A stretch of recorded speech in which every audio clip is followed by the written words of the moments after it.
अगली और बड़ी खबर की तरफ बढ़ते हैं। यहाँ शाहजहांपुर के मिर्जापुर क्षेत्र के गांव कुनिया शाहनजीपुर के निवासी फौजी राजेश चंद्र शर्मा ने अपने चाचा और चचेरे भाइयों पर बंटवारे की पैतृक जमीन कब्जा कर अवैध निर्माण करने का आरोप लगाया है। पीड़ित फौजी ने एसडीएम कलान को शिकायती पत्र सौंपते हुए अवैध निर्माण को तुड़वाकर कब्जा छुड़वाने की मांग की है। बता दें कि मिर्जापुर के कुनिया शाहनजीपुर निवासी राजेश चंद्र शर्मा ने उप जिलाधिकारी कलान को सौंपे शिकायती पत्र में बताया कि वह मिलिट्री में हवलदार रैंक पर है। वह वेस्ट बंगाल में 164 मिलिट्री अस्पताल में बिन्नीगुड़ी कैंट में रहता है। उसकी पैतृक जमीन उसके गांव कुनिया शाहनजीरपुर में है। उसका कहना है कि उसकी पैतृक बंटवारे की जमीन पर उसके चाचा शिवराम शर्मा और उनके 4 पुत्रों ने भूमाफियाओं से मिलकर अवैध तरीके से पक्का निर्माण कर लिया है और उसकी पैतृक खेती पर भी कब्जा कर लिया है।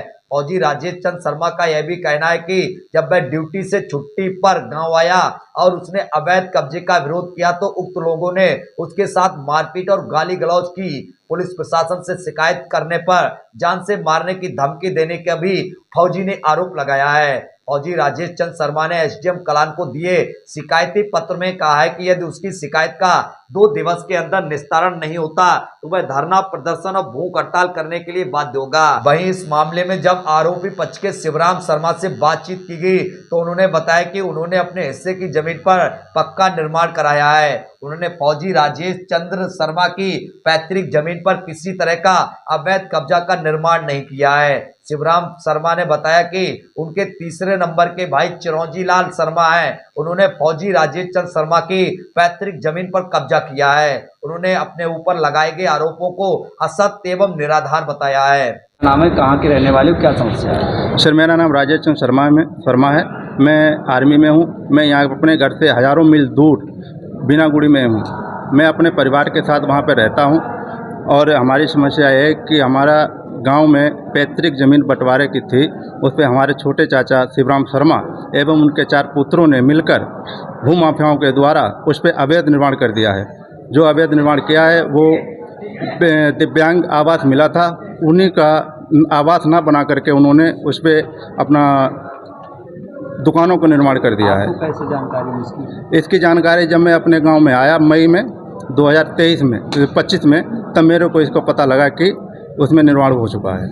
मिले हैं अधिकारी से, क्या कहना है एसडीएम साहब से जो अभी मैं मिल के आया हूँ तो उन्होंने मेरे को आश्वासन दिया है कि हम तुम्हारा काम जांच कराएंगे और छुड़वाने की कोशिश करेंगे। अगर इसकी कोई कार्रवाई नहीं होगी तो हम इसमें यहाँ पे धरना प्रदर्शन करेंगे। 2 दिन के अंदर अगर कोई कार्रवाई नहीं होती तो मैं धरना प्रदर्शन करेंगे। अगर नहीं होगा तो मैं डीएम साहब के पास जाएंगे। अगर वहाँ से भी कुछ कार्रवाई नहीं होती तो मैं अपने आर्मी थ्रू काम कराएंगे।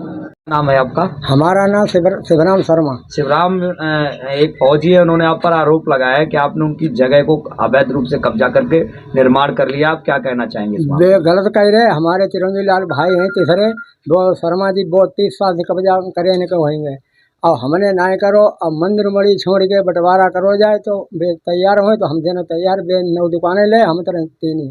तो फौजी जो आरोप लगा रहा है वो गलत लगाए रहे। आपने जगह नहीं कब्जा? ना चिरंजी लाल शर्मा करें 30 साल से पहले। तो आप कहाँ रह रहे हैं? हम है नहीं रह रहे जामे कुनिया। किसके हिस्से में रह रहे हैं? हम रह रहे अपने हिस्सा। कौन सा हिस्सा है आपका? जय है हमारा बीच का हिस्सा है। हाँ। तो ये जो आरोप लगाए जा रहे हैं आपके खिलाफ और आपके पुत्रों के खिलाफ, कितने सच है? वे गलत आएंगे। उनके 5 पुत्र रहेंगे, हमारे 4 ही पुत्र हैं और बड़े भाई राजेश हैं, उनके लड़का वे अकेले हैं फौजी। तो आप क्या कहना चाहेंगे? हम जाकात है कि मंदिर उमड़ी छोड़ के बंटवारा करो जाए तो हम देने के लिए तैयार। वे उनसे लेना ही रहे, हमसे मांग रहे जबरिया, तो हम कैसे दे दें? हम गरीब आदमी और बेदमंग हैं।